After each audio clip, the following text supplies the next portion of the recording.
اعوذ باللہ من الشیطان الرجیم بسم اللہ الرحمن الرحیم الحمد لأہلہ والصلاة علی اہلہا اما بعد فقد قال اللہ تعالی فی القرآن المجید والفرقان الحمید وقولہ الحق اصدق القائلین بسم اللہ الرحمن الرحیم فاسألوا اہل الذکر ان کنتم لا تعلمون۔ جی سورہ مبارکہ نحل کی آیہ مبارکہ 43 آپ کے سامنے تلاوت کرنے کا شرف حاصل کیا ہے۔ ہمارا جو موضوع چل رہا تھا احکام کے بارے میں، آج کچھ سوال ہیں، کچھ شبہات ہیں، ان کے جواب بھی آپ کی خدمت میں عرض کریں گے اور انشاءاللہ آگے بھی اس مسئلے کو بیان کریں گے۔ سب سے پہلے عرض کیا کہ مسئلہ تقلید جو ہے سب سے پہلے مہم مسئلہ ہے احکام دین کو سمجھنے کے لیے، اور ہم کہہ سکتے ہیں کہ اصول کے علاوہ فروع دین کے لیے جو ہے تقلید کا سمجھنا ضروری ہے۔ جب ہم نے تقلید کو قبول کر لیا، اس کو تسلیم کر لیا، تو پھر یہ شبہات پیدا نہیں ہوں گے جو کہ بعض اوقات ہمارے ممبروں سے اس چیز کو بیان کیا جاتا ہے۔ جب انسان کا مطالعہ و دفاع کم ہوتا ہے تو انسان پریشان ہو جاتا ہے ایسے شبہات سن کر۔ یہاں شبہ کا معنی بھی یہی ہے، ایک مسلم چیز کو شک میں ڈال دینا، اس کی بنیاد کو متزلزل کر دینا، اس کو شبہ کہتے ہیں۔ شبہ میں جو ہے وہ حقیقت نہیں ہوتی۔ تو سب سے پہلے ہم یہ سوال یہاں سے آغاز کر سکتے ہیں کہ مسئلہ تقلید کا کیا حکم ہے؟ یہ پہلا سوال ہے۔ اس کا جواب فروع دین میں مکلف پر ضروری ہے، مکلف کے لیے ضروری ہے کہ وہ کسی جامع و شرائط مجتہد کی تقلید کرے۔ یہاں فرق ہیں، ذرا اس فرق کو میں بیان کرتا ہوں، اس کو ذرا ذہن میں محفوظ فرمائیں کہ یہ ضروری ہے۔ اسلام میں دو چیزیں ہیں، ایک کا نام ہے اصول دین، دوسرے ایک چیپٹر کا نام ہے، سبق کا نام ہے فروع دین۔ تقلید جو ہے وہ اصول دین میں نہیں ہوتی۔ الحمدللہ آپ سب کو اصول دین کے نام بھی آتے ہیں اور یاد بھی ہیں، اس لیے کہ یہ تو ہمارے چھوٹے چھوٹے بچے جو ابھی دوسری تیسری کلاس میں ہوتے ہیں تو والدین قرآن پاک پڑھاتے ہیں، تو جو معلم آتا ہے، استاد آتا ہے، تو یہ فروع دین اور اصول دین ان کو حفظ کروا دیتا ہے۔ لیکن آپ کی شان میں جسارت نہ ہو تو ہم سوال تو نہیں کرتے، لیکن میں دہرا دیتا ہوں، لیکن یہ ذہنی طور پر آمادہ رہیں تو کبھی کبھی ہم پوچھ بھی سکتے ہیں کہ اصول دین کا مطلب کیا ہے اور اصول دین کتنے ہیں۔ جواب اصول دین 5 ہیں۔ نمبر 1 توحید، نمبر 2 عدل، نمبر 3 کیا ہے؟ نبوت، نمبر 4 امامت، نمبر 5 قیامت۔ ان 5 چیزوں میں تقلید جو ہے وہ جائز نہیں ہے۔ ان 5 چیزوں میں، یعنی ہم اس کی ایک ہی جملے میں ایسی تھوڑی سی وضاحت کریں تو یوں کہہ سکتے ہیں، جو ہماری چھوٹی دینیات کی کتابوں میں بھی یہ جملہ لکھا ہوا ہے، یعنی دین کی جڑیں، دین کی بنیاد انہی 5 چیزوں پر ہے۔ یعنی توحید، خدا ایک ہے، خدا عادل ہے، اور نبوت کی بھی ضرورت ہے، امامت کی بھی ضرورت ہے۔ ایک دن ایسا بھی ہونا چاہیے کہ انسان جو اس دنیا میں افعال انجام دے رہا ہے، بعض زحمت فرما رہے ہیں، بعض جو ہیں اللہ کی معصیت کر رہے ہیں، تو ایک دن ایسا ہونا چاہیے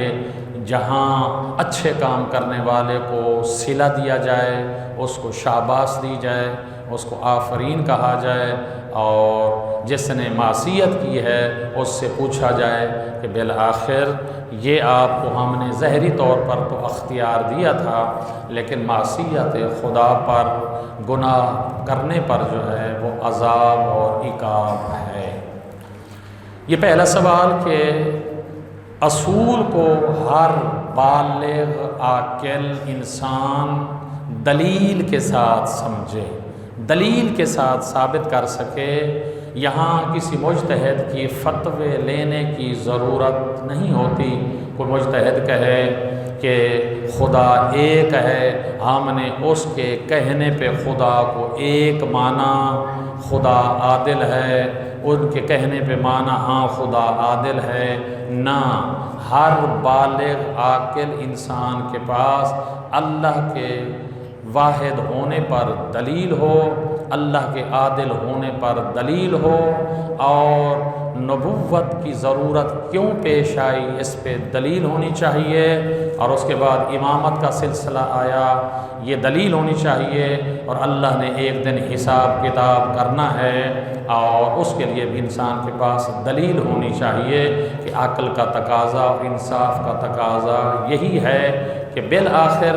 یہاں اس دنیا میں زندگی سب انسانوں کی مساوی نہیں ہے، فرق کرتی ہے۔ کسی کی آسائش اور آرام ظاہری طور پر زیادہ ہے، کسی کا کم ہے، کوئی مریض ہے، کوئی صحت مند ہے۔ تو اس لیے یہ بھی ہمیں قرآن نے فرمایا کہ بسم اللہ الرحمن الرحیم، تِلْکَ الْأَیَّامُ بَیْنَ النَّاسِ نُدَاوِلُهَا۔ سورہ بقرہ میں اللہ تعالیٰ یہ فرماتا ہے، میں خالق لوگوں کے درمیان دنوں کو پھیرتا ہوں، دنوں کو گھماتا ہوں۔ کبھی جو ہے سکون کے دن آ جاتے ہیں، کبھی مصیبت کے دن آ جاتے ہیں، کبھی جوانی کے دن آ جاتے ہیں، کبھی بڑھاپے کے دن آ جاتے ہیں، کبھی امارت کے دن آ جاتے ہیں۔ تو بہرحال دن جو ہوتے ہیں وہ سب برابر نہیں رہتے، تو اس لیے بالآخر یہاں ایک نظام جب زندگی کا ہے تو ایک دن ایسا ہونا چاہیے جس نے پیٹ پر پتھر رکھ کر زندگی گزاری ہے، وہ بھی ایک انسان تھا جس کو اپنی دولت اور جائیداد کا احاطہ بھی نہیں ہے، علم بھی نہیں ہے، تو اس کے لیے بھی کوئی حساب کتاب جو ہے ہونا چاہیے۔ تو اسی کو کہتے ہیں کہ یہ قیامت والا دن ہوگا، اس کے لیے بھی انسان کے پاس دلیل ہونی چاہیے۔ یہ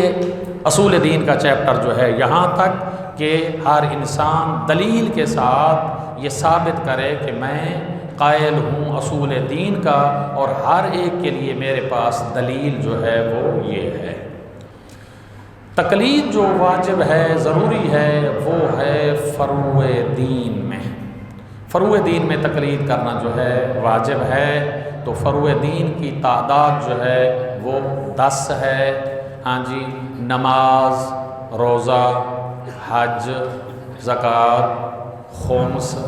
جہاد، تبرع، تولا، امر بالمعروف، نہی عن المنکر، یہ 10 چیزیں ہیں جن کو فروع کہا جاتا ہے، اصول کو کہا جاتا ہے، یعنی دین کی بنیادیں۔ فروع کو کہا جاتا ہے دین کی شاخیں۔ دین کی شاخیں، اصول ہے دین کی بنیادیں، فروع ہے دین کی یعنی شاخیں۔ تو یہ 10 چیزوں میں جو ہے تقلید جو ہے وہ واجب ہے۔ تو کل عرض کیا تھا تقلید کے واجب ہونے کے لیے 2 دلیلیں جو ہیں موجود ہے۔ یہ آپ سے پوچھا جائے کہ تقلید کے واجب ہونے کے لیے کتنی ادلہ ہے، کون سی دلیلیں ہیں، کتنی دلیلیں ہیں، تو اس کا جواب یہ ہے کہ 2 دلیلیں ہیں۔ ایک کا نام ہے دلیل عقلی، ایک کا نام ہے دلیل نقلی۔ عقلی کل مثالیں چند دی تھی کہ انسان اپنے سے بہتر کی طرف ہر شعبے میں محتاج ہوتا ہے اور اس کی طرف رجوع کرتا ہے اور اس کا محتاج ہوتا ہے، اس سے مدد لیتا ہے، اور اسی کا نام ہے تقلید۔ دوسرا عرض کیا تھا کہ مولا امام حسن عسکری علیہ السلام کا 11ویں امام کا فرمان ہے، چند فرمان ہیں لیکن ایک مشہور فرمان ہے جو توضیح المسائلوں کے آغاز میں بھی بعض اوقات لکھا ہوا ہوتا ہے، مسئلہ تقلید میں بھی یہ فرمان حضرت کا لکھا ہوا ہوتا ہے، اور اس کو کہتے ہیں دلیل نقلی، یعنی قول نقل کیا گیا، قول نقل کیا ہے یعنی حدیث ہے۔ یہاں ایک بریکٹ میں ایک بات مفید ہے جو ہمارے لیے، اس کو بھی عرض ذرا کرتا جاؤں تاکہ اس کو بھی آپ ذہن نشین جو ہیں کر لیں۔ وہ یہ ہے کہ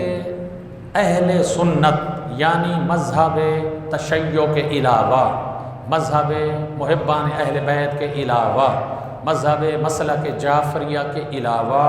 باقی تمام مسلمان جو ہیں وہ رسول اللہ کے فرمان کو، رسول اللہ کے قول کو کہتے ہیں حدیث۔ حدیث ہوتا ہے نا، قرآن و حدیث سے یہ مسئلہ جی ثابت ہے، تو حدیث کس کو کہتے ہیں؟ رسول اللہ کے فرمان کو تمام باقی مسلمان جو ہیں وہ حدیث کہتے ہیں۔ لیکن ہمارے محبان اہل بیت کے نزدیک، مذہب تشیع کے نزدیک، مسلک تشیع کے نزدیک جو ہے اس کا دائرہ حدیث کا جو ہے وہ وسیع ہے۔ ہم 14 معصومین کے ہر فرمان کو حدیث کہتے ہیں، یعنی ہم رسول اللہ کے ساتھ مخصوص نہیں کرتے، رسول اللہ کا فرمان بھی حدیث ہے، مولا علی علیہ السلام کا فرمان بھی حدیث ہے، اسی طرح 12 اماموں کا ہر امام کا فرمان جو ہے وہ حدیث ہے، حتیٰ کہ جناب سیدہ فاطمہ زہرا سلام اللہ علیہا بھی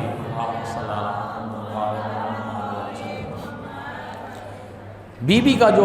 فرمان ہے اس کو بھی ہم حدیث کہتے ہیں، لیکن باقی مسلمان رسول اللہ کے فرمان کو حدیث کہتے ہیں۔ یہ ایک بات۔ دوسرا نقطہ اسی کے ساتھ جو مربوط ہے وہ یہ ہے کہ حدیث کی 3 قسمیں ہیں۔ حدیث کی 3 قسمیں ہیں۔ ایک کا نام ہے حدیث قولی، یعنی جو ہمارے کسی امام نے یا رسول اللہ صلی اللہ علیہ وسلم نے جو کچھ فرمایا ہے، قول میں کہا ہے۔ مثلا ہم مثال دیں تو یہ کہہ سکتے ہیں الحسن والحسین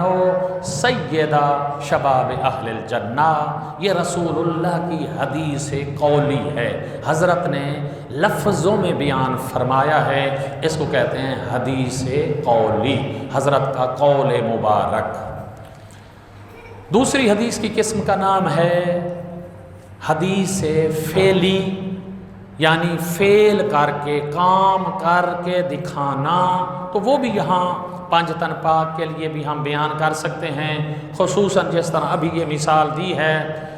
حسنین شریفین کی، تو ہم فعلی کی مثال بھی یہاں دے سکتے ہیں کہ رسول اللہ عید والے دن اپنے نواسوں کو کاندھوں پر بٹھا کر یہ تعارف بھی فرمایا اور یہ عمل کر کے دکھایا کہ یہ میرے جو ہیں یہ بیٹے ہیں، یہ میرے بیٹی کے بیٹے ہیں، اور رسول اللہ نے بھی بیٹا کہا، اور قرآن نے بھی حسنین شریفین کو رسول اللہ کا بیٹا کہا۔ تو یہ مجازی نہیں ہے، یہ حقیقی جو ہیں یہ بیٹے ہیں۔ تو یعنی حدیث فعلی یعنی عمل کر کے دکھانا، یہ بھی حدیث کی ایک قسم ہے۔ معصوم جو کام کرتا ہے ہمارے لیے وہ کام جو ہوتا ہے قابل اتباع ہوتا ہے، قابل پیروی ہوتا ہے کہ ہم محبان یعنی ہم امتی جو ہیں اس معصوم کے فرمان کی پیروی کریں، اور ہمارے لیے وہ بھی حجت ہے۔ تیسری قسم جو ہے حدیث کی اس کو کہتے ہیں حدیث اساسی، تأسی۔ تأسی کا معنی یہ ہوتا ہے کہ معصوم کے سامنے، تأسی تے حمزہ سین چھوٹی یہ تأسی، حدیث تأسی یعنی مطلب کیا؟ مطلب یہ ہے بریکٹ میں لکھ لیں، یعنی تعریف تأسی کی یہ ہے کہ معصوم کے سامنے، کسی ہمارے امام کے سامنے جو اللہ کی حجت ہوتا ہے، اس کا وظیفہ اور ذمہ داری ہوتی ہے جب اس کے سامنے کوئی کام انجام دیا جائے اور معصوم اس کام سے منع نہ فرمائے تو اس کام کی بھی تائید مل جاتی ہے کہ یہ کام جو ہے یہ درست ہے، یہ کام جو ہے یعنی ہمیں سند مل گئی ہے کہ یہ کام معصوم نے اس کو منع نہیں فرمایا، معصوم کے سامنے یہ کام انجام پایا ہے، معصوم نے اس کی تائید فرمائی ہے، منع نہیں فرمایا، تو اس کو کہتے ہیں یعنی حدیث تأسی، حدیث قولی، حدیث فعلی اور حدیث تأسی، کہ یعنی معصوم کے سامنے کام انجام دیا جائے اور معصوم اس کو منع نہ فرمائے تو یہ کام کی بھی انسان کو تائید مل جاتی ہے کہ یہ کام جو ہے شرعی طور پر یہ درست ہے، اس کو انجام جو ہے دیا جا سکتا ہے۔ ورنہ اللہ کے نمائندے پر، اللہ کے یعنی امام جس کو اللہ امام بناتا ہے، اللہ رسول بناتا ہے، تو اس کے سامنے کوئی غلط کام ہو، وہ کام درست نہ ہو تو معصوم پر واجب ہے کہ اس کو منع فرمائیں، اس کو منع فرمائیں، منع فرمانا جو ہے لازم ہے۔ لیکن آپ کے ذہن میں یہاں کوئی سوال شاید آ رہا ہو یا نہ آ رہا ہو، لیکن میرے ذہن میں ایک سوال آ رہا ہے اور طبی سوال ہے، آنا بھی چاہیے، کہ بعض اوقات جب معصوم مجبور ہوتا ہے، تکیے کی حالت میں ہوتا ہے، تو اس وقت کیا حکم ہوگا؟ اس وقت اس کام کی کنڈیشن جو ہوتی ہے وہ فرق کر جاتی ہے، وہ نہیں ہے۔ اس کو کہا جاتا ہے علم کی اصطلاح میں یعنی معصوم جو ہو وہ مقام بیان پر ہو، یعنی امام اور معصوم جو ہے اس چیز کو بیان کر سکتا ہو، اس کے لیے کوئی رکاوٹ نہ ہو، کوئی ممانعت نہ ہو، تو معصوم اگر منع نہ کرے تو وہ ایک حدیث کی قسم شمار ہوتی ہے۔ لیکن جب کوئی مجبوری ہو یا حالت یعنی وہ یا کہا جاتا ہے کہ مقام تقیہ ہو تو وہ الگ مسئلہ ہے، وہ الگ بات ہے۔ جس طرح کہ ہم اگر تاریخ سے ایک مثال چھوٹی سی لیں تو لے سکتے ہیں امام موسیٰ کاظم علیہ السلام، حضرت کا ایک بہترین ساتھی تھا، حضرت کا بڑا پیارا صحابی تھا جس کا نام علی بن یقطین ہے، مشہور نام ہے، ہماری مجلسوں میں اس شخصیت کا نام جو ہے لیا جاتا ہے، بیان کیا جاتا ہے، علی بن یقطین، علی بن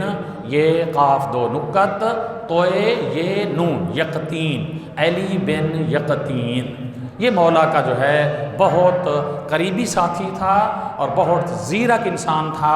اور بہت جو ہے چست اور چلاک انسان تھا۔ تو اس کی رسائی ہو گئی بنو امیہ کی حکومت میں وزیر بننے کی، یہ وزیر اعظم بن گیا اور یہ وزیر بن گیا حکومت بنو امیہ میں۔ دوسرے جو اس کے ساتھی تھے وزراء، وزیر، انہوں نے شکایت لگائی اس کو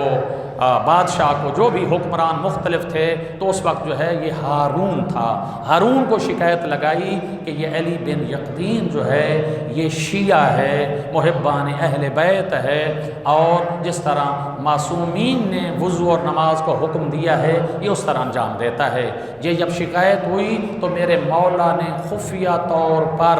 فوراً جو ہے پیغام بھجوا دیا علی بن یقطین کی طرف، یہ کہا کہ آج آپ نے وضو اور نماز جو ہیں وہ ابو حنیفہ کے مذہب اور مسلک کے مطابق ادا کرنی ہے۔ کیا تھا کہ اس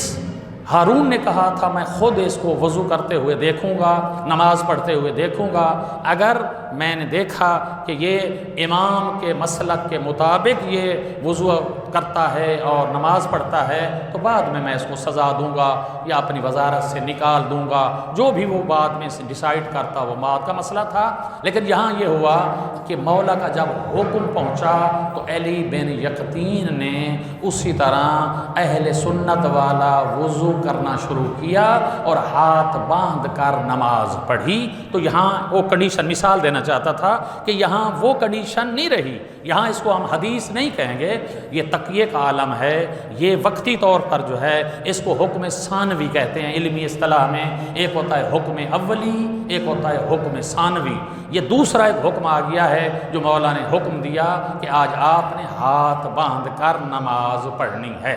کچھ دنوں کے بعد جو ہیں ایسا ہوا، اور بھی بہت سارے واقعات ہیں، نہیں جانا چاہتے، میں نے ایک مثال دی ہے تاکہ ہمارے ذہن میں یہ رہ جائے کہ حدیث سے تاسی کی جو ہوتی ہے وہ یہ کنڈیشن ہوتی ہے کہ معصوم جو ہے وہ شریعت بیان کرنے کے مقام پر بھی ہو تو معصوم کے سامنے یہ کام کیا جائے اور معصوم اس کو منع نہ فرمائے، تو یہ چیز بھی حدیث کے زمرے میں آتی ہے اور حدیث شمار ہوتی ہے۔ لیکن جب کوئی تقیے کا عالم ہو یا کوئی مجبوری ہو تو پھر اس کا حکم جو ہے وہ تبدیل ہو جاتا ہے۔ تو ہماری بات کہیں گم نہ ہو جائے تو عرض یہی کرنا چاہتا تھا کہ یہ ہیں حدیث کی جو ہیں قسمیں، تو ہمارے شیعوں کے مطابق، تشیع کے مطابق جو ہیں ہمارے 14 معصومین کا جس بھی شخصیت کا کوئی فرمان ہو وہ ہمارے لیے حدیث کی حیثیت رکھتا ہے اور ہم اس سے استفادہ بھی کرتے ہیں اور اس کو یعنی حدیث سمجھ کر اس پہ عمل بھی کرتے ہیں۔ تو تقلید میں ہماری بحث چل رہی ہے کہ تقلید جو ہے وہ ہے فروع دین میں، اصول دین میں تقلید نہیں ہے، فروع دین میں جو ہے وہ تقلید جو ہے کرنا واجب ہے۔ اب یہ ہمیں جواب مل گیا، پہلا مسئلہ تھا تقلید کا کیا حکم ہے، جواب اس کا ملا کہ تقلید جو ہے وہ فروع دین میں واجب ہے، اصول دین میں تقلید جائز نہیں ہے، بلکہ ہر بالغ عاقل دلیل کے ساتھ جو ہے اصول کو جو ہے وہ پیش کر سکے اور اس پہ عقیدہ رکھنا جو ہے وہ ضروری ہے۔ تو یہاں امام حسن عسکری علیہ السلام کا جو زمانہ تھا، یہ ایک حضرت کا جو ہے مشہور جو فرمان ہے کہ وہ آپ نوٹ کر لیں تھوڑا سا کہ انشاءاللہ کہ وہ یاد ہونا چاہیے اور اس کو بیان بھی کیا جاتا ہے کہ بسم اللہ الرحمن الرحیم، من کانا من الفقہاء سائنا لنفسہ مطیعا لامر مولاہ این یقلدوہ فللعوام۔ یہ حضرت کا فرمان ہے، اس کو حدیث مبارکہ عربی نہیں بھی یاد ہوتی تو مولا کے نام سے یہ لکھ لیں، حضرت نے فرمایا کہ ہمارے فقہاء میں سے جن فقیہوں میں یہ چند علامتیں پائی جائیں، این یقلدوہ، عوام کے لیے ضروری ہے، عوام کے لیے واجب ہے، ایسے ہمارے علماء کی تقلید کریں اور تقلید کرنا جو ہے ان کے لیے واجب ہے۔ اب یہ ثابت ہو گیا، ہم نے 2 دلیلوں کے ساتھ تقلید کو جو ہے واجب قرار دیا، ایک حدیث یہ کیا ہے، دلیل عقلی اور دلیل نقلی۔ اب ذہن میں سوال پیدا ہوتا ہے، اگر کوئی انسان تقلید نہیں کرتا اور وہ اعمال انجام دیتا رہا ہے تو ہم نے شمار کیا ہے کہ 10 چیزیں جو ہیں وہ فروع میں ہیں، نماز پڑھتا رہا، تقلید کا علم نہیں تھا، روزے رکھتا رہا، تقلید کا علم نہیں تھا، اس طرح زکوٰۃ دیتا رہا، تقلید کا علم نہیں تھا، حج پڑھنے چلا گیا، صاحب استطاعت ہو گیا، علم نہیں تھا، تو ابھی تک جو اس نے اعمال انجام دیے ہیں ان اعمال کا کیا حکم ہوگا؟ یہ سوال ذہن میں آتا ہے کہ علم نہیں تھا کہ تقلید کرنی ہے یا نہیں کرنی، مسئلے کا پتہ نہیں تھا، تو آیا یہاں کوئی گنجائش ہے کہ یہ انسان کے اعمال جو ہیں وہ درست ہو جائیں جو ہم نے بغیر تقلید کے جو ہیں انجام دیے ہیں؟ تو یہاں میں نے ایک فرمان کی طرف اشارہ کیا ہے، ورنہ یہی 11ویں امام ہمارے مولا، کیونکہ آگے صاحب الزمان اجر اللہ فرجہ شریف کی اللہم صلی علی محمد و آل محمد، غیبت کا زمانہ حضرت کا قریب تھا، تو مولا نے اپنے ماننے والوں کو یہ تمرین کروانی تھی، یہ پریکٹس کروانی تھی، یہ عملی طور پر یہ سمجھانا تھا کہ ہمارے اس بیٹے کا وجود اللہ کے حکم سے ظاہری طور پر جو ہیں وہ غیبت کے پردے میں چلے جائیں گے، تو آپ نے اسلام کو اور شریعت کو جو ہے یہ احکام کو آپ نے کہاں سے لینا ہے، کیا کرنا ہے؟ تو امام نے 3 غیر معصوم کو، حضرت امام باقر علیہ الصلوۃ والسلام کا بھی فرمان ہے کہ حضرت نے اپنی زندگی میں یہ حکم دیا، ایک کا نام ہمارے مولا 5ویں اور 6ٹھے امام کا صحابی تھا جس کا نام جو ہے آبان بن تغلب ہے، یہ لکھ لیں، آبان بن تغلب کو امام محمد باقر علیہ الصلوۃ والسلام نے یہ حکم دیا، حضرت نے یہ حدیث جو ہے بیان فرمائی، یہ فرمایا حضرت نے اجلس فی مسجد المدینہ وافت الناس انی ان احبو، حضرت نے فرمایا اے ابان بن تغلب، میں آپ کو حکم دیتا ہوں آپ مدینہ کی مسجد میں، یعنی مدینہ شہر میں جو مسجد ہے اس میں آپ بیٹھ جائیں اور کیا کریں؟ وَأَفْتَحَ النَّاسِ، اور لوگوں کے لیے فتویٰ جاری کریں، لوگوں کو فتویٰ دیں۔ پھر فرمایا یہاں تک بھی نہیں، آگے فرمایا انی احبو، اس فتویٰ دینے کو میں دوست رکھتا ہوں، میں محبوب رکھتا ہوں کہ ہمارا شاگرد بیٹھے اور یہ فتویٰ دے اور شہر مدینہ میں بیٹھ کر جو ہے یہ فتویٰ دے۔ تو یہاں سے ایک ذہن میں جو ہے یہ سوال پیدا ہوتا ہے، معصوم فرما رہے ہیں اور ہم اعتقاد رکھتے ہیں جو معصوم کا فرمان ہوتا ہے اس کی اطاعت کرنا جو ہے وہ واجب ہے۔ تو یہاں کل ایک ہماری بیٹی نے سوال بھی کیا تھا، اس سوال کا جواب بھی جو ہے وہ بھی عرض کرتا جاؤں، اس کی طرف بھی جو ہے توجہ فرمائیں کہ ہمارے خطیب حضرات، مدرسے والے نہیں، خطیب حضرات ممبروں پہ بعض اوقات عوام کے ذہن کو مشوش کرنے کے لیے، مضطرب کرنے کے لیے، پریشان کرنے کے لیے یہ کہتے ہیں کہ اگر یہ معصومین کی طرف سے یہ مراجع یعنی معین ہوتے اور ان کو حکم دیا جاتا تو پھر ان کے مسئلوں میں فرق کیوں آتا ہے؟ جب منبع ایک ہے، قرآن سے لینا ہے، معصوم کی حدیث سے لینا ہے، تو پھر فتوے میں فرق کیوں ہوتا ہے؟ یہاں سے عوام کا ذہن جو ہے پریشان ہو جاتا ہے۔ بات تو ٹھیک ہے کہ اگر یہ معصومین کی طرف سے ہیں تو پھر ان کی باتوں میں جو ہے وہ فرق نہیں ہونا چاہیے، ایک ہی بات ہونی چاہیے، جو پہلے مجتہد نے کی ہے دوسرا بھی وہی کرے، تیسرا بھی وہی کرے، چوتھا بھی وہی کرے، تو اس طرح ہونا چاہیے۔ یہ بھی ایک شبہ ہے، تو یہاں مولا نے یہی فرمایا، یہ امام محمد باقر علیہ الصلوۃ والسلام نے جو عملی طور پر اپنے ایک ساتھی، اپنے اصحاب کو یہ حکم دیا، امر دیا، فعل امر ہے، اجلس فی مسجد المدینہ، آئے ابان بن تغلب تو مدینے میں، مدینے شہر میں مسجد میں بیٹھ کر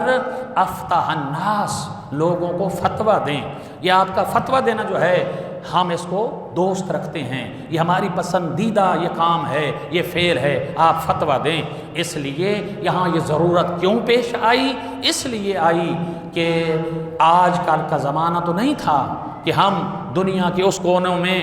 جو ہے 7 سمندر پار بھی ایک لمحے میں جو ہیں اپنا رابطہ برقرار کر لیتے ہیں، بات سمجھا بھی دیتے ہیں، پوچھ بھی دیتے ہیں۔ تو وہ یہ زمانہ نہیں تھا۔ جب کوئی مسئلہ پیش آتا تو جاتے جاتے 2 مہینے 2.5 مہینے وقت لگ جاتا تھا ایک مسئلہ پوچھنے کے لیے کہ معصوم سے جا کر یہ مسئلہ پوچھا جائے، پھر وہ واپس آئے بتائے۔ تو پھر درمیان میں کیا ہے، یہ زمانہ جو ہوتا ہے یہ 3 مہینے جواب نہیں آیا، 2.5 مہینے جواب نہیں آیا، تو یہاں شرعی حکم جو ہے یہ معطل ہونے کا امکان ہے کہ اس پہ کیسے عمل کیا جائے جب وہ واضح بھی نہ ہو۔ تو یہاں مولا نے فرمایا اس لیے جو بصرہ والے ہیں، مدینے والوں سے دور ہیں، یا ہم مثلا بغداد میں ہیں تو یہاں بر صغیر تھا، یہاں والے بھی بالآخر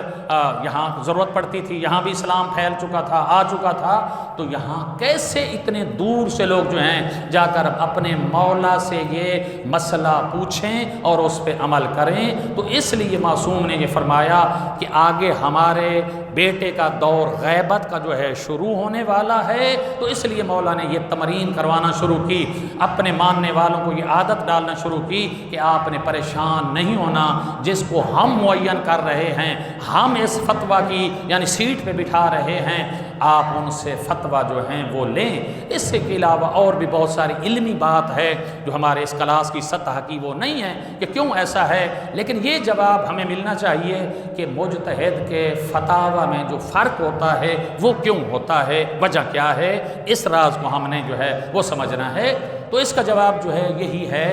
کہ جب مجتہد مسئلے کو لیتا ہے، اخراج کرتا ہے، استنباط کرتا ہے، ثابت کرتا ہے، مجتہد کا جو منبع ہوتا ہے سب سے پہلا منبع یعنی وہ قرآن پاک ہوتا ہے۔ جو مسئلہ بیان کرتا ہے وہ قرآن پاک سے آیہ مبارکہ ہوتی ہے، وہ اس مسئلے کو بیان کر رہی ہوتی ہے۔ یہ مجتہد قرآن سے دلیل لے کر یہ مسئلہ سمجھا دیتا ہے، یہ اس طرح کا ہے۔ یا اس کے بعد پھر دوسرا جو منبع ہوتا ہے استنباط کرنے کا وہ حدیث ہے، معصومین کے فرمان ہیں، جس طرح عرض کیا یہ حدیث ہے۔ حدیث جو ہے وہ یہ بیان کرتی ہے کہ اس مسئلے کی دلیل یہ ہے، معصوم نے یہ فرمایا ہے، اور اس کو جو ہے بیان کیا جاتا ہے۔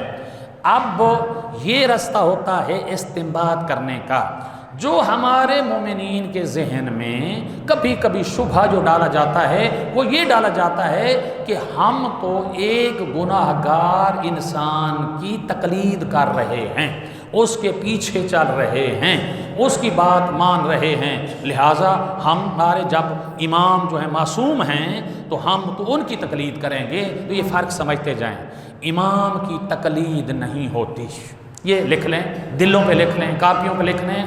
امام کی اطاعت ہوتی ہے، امام کی اطاعت ہوتی ہے، اور مجتہد کی تقلید ہوتی ہے، یعنی وہ فتویٰ وہ مسئلہ بتلاتا ہے مجتہد، ہم اس کے بتلائے ہوئے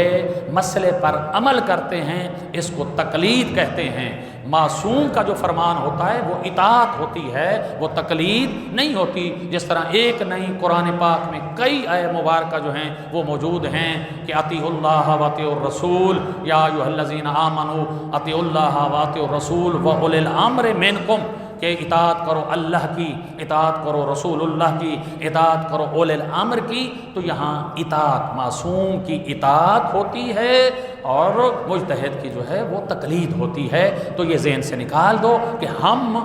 یعنی اپنے وقت کے امام کی تقلید کرتے ہیں، امام کی تقلید نہیں ہوتی، امام کی اطاعت ہے، اور یہ مسئلہ فقط مجتہدین کے لیے ہے۔ جس طرح کہ فرمایا اس لیے کہ یہاں مشرق کا جو مسلمان ہے کس طرح معصوم تک اس کی رسائی نہیں ہے، تو کس طرح یعنی معصوم سے وہ مسئلہ لے اور اس پہ جو ہے عمل کرے۔ تو ہمارے یہ بھی آپ جانتے ہیں کہ جو ہے غیبت کے جو ہیں 2 حصے ہیں، ایک غیبت صغرا ہے، ایک جو ہے کبرا ہے۔ تو صغرا جو غیبت تھی یہ 70 سالہ عرصے پر تقریباً محیط تھی۔ تو یہاں نواب اربع جن کو کہا جاتا ہے، خود امام معصوم نے یہ 4 اپنے نائبوں کو مقرر فرمایا تھا کہ ہمارے ماننے والے جب ہمارے پاس کوئی مسئلہ پوچھنے کے لیے آئیں، ان کو بتائیں، یہ ہمارے تک یہ مسئلہ لے کر آئیں گے، ہم اس کو جواب دیں گے، جا کر ہمارے محب کو وہ مسئلہ بتلا دیں۔ یہ چلتا رہا تقریباً 70 سال کے عرصے تک۔ 70 سال کے بعد جو ہے حضرت نے حکم دے دیا کہ میں نے اللہ کے حکم سے جو ہے وہ پردہ غیبت میں جانا ہے، اور یہ جو ہے غیبت جو ہے وہ کبرا جو ہے وہ شروع ہونی ہے۔ تو اس لیے معصومین نے یہ اپنے شاگردوں کو اپنی زندگی میں یہ بٹھا کر اپنی قوم کو اور اپنے ماننے والوں کو یہ بتایا کہ آپ نے جو شریعت کا مسئلہ ہے ان سے لینا ہے۔ جس طرح کہ عرض کیا انشاءاللہ یہ جاری ہے، یہ مسئلہ تقلید کا جو ہے حل ہونا چاہیے۔ جب یہ مسئلہ حل ہو جائے گا تو اس کے بعد پھر کبھی ذہن میں یہ نہیں آئے گا یہ مجتہد نے کیسے کہا ہے، کیا کہا ہے، کیسے کہا ہے۔ یہ مسئلہ تقلید کا جو ہے معصوم کے فرمان کے مطابق تقلید کرنا واجب ہے، ضروری ہے۔ تو مسئلہ ایک رہ گیا تھا، اس کو اشارہ کر کے وقت جو ہے وہ تمام ہو گیا کہ بغیر اعمال جو ہم نے تقلید کے اعمال انجام دیے ہیں ان کا کیا حکم ہوگا۔ تو یہ مسئلہ جو ہے بہت مشکل ہے۔ اتفاق ہو جائے جس طرح جس زمانے میں وہ شخص زندہ تھا، جس مجتہد کی تقلید کرنا اس کا وظیفہ بنتا تھا، اس کا وہی وظیفہ تھا، اس کے اعمال اتفاقاً اسی طرح انجام پا جائیں جس طرح اس زمانے کا مجتہد ان اعمال کا فتویٰ دیتا ہے۔ یہ بہت شاذ و نادر ہے، نہیں ہو سکتا۔ فتویٰ کچھ ہو، اس نے عمل جو انجام دیا ہے وہ اور طرح کا دیا ہے۔ ہاں یہ عمل درست ہو سکتا ہے کب؟ جب اس بندے کا، اس مکلف کا عمل کیا ہوا اس کے مطابق ہو جو اس وقت کا مجتہد تھا، جس کی تقلید اس نے کرنا تھی اور واجب تھی، اس کے مطابق ہو جائے۔ یعنی اس کا فتویٰ بھی مجتہد کا اسی طرح کا تھا، اس کا عمل بھی اسی طرح کا تھا۔ یہ آپس میں اگر تقارن ہو جائے، اتفاق اور اتحاد ہو جائے تو اس کی عبادت انجام دی ہوئی جو ہے درست ہے، ورنہ بغیر تقلید کے جو اس نے عبادت انجام دی ہیں، بعض جو ہیں مراجع فرماتے ہیں ان کی قضا کریں، یا بہرحال بعض کہتے ہیں کہ اللہ سے مسئلے کا پتہ نہیں تھا، اللہ معاف فرما سکتا ہے۔ یہ ایک اجتہادی بحث ہے، لیکن ہم نے جب سے ہمیں علم ہو گیا کہ تقلید کرنا واجب ہے